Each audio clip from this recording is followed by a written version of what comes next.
करणाऱ्याची हिंमतच होऊ नये अशी काळजी केंद्र सरकार राज्य सरकार घेत आहे। नागपुरातील मनीष नगरमध्ये भीषण अपघात घडलाय।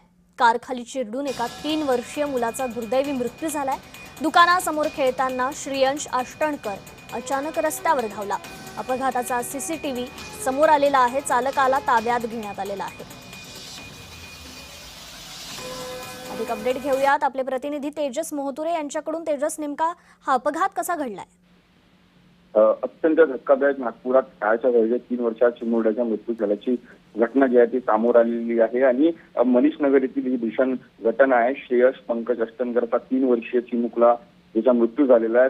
दुकानात आवारात खेळत असताना 3 वर्षाच्या चिमुरड्या रस्त्यावर पोहोचला आणि कारच्या समोर आला। दरम्यान कारच्या चाकाखाली आल्याने दुर्दैवी घटना घडली आणि या संपूर्ण संदर्भात असेच जोडलेले रहा। खरं तर एक महत्त्वाची बातमी समोर येतेय।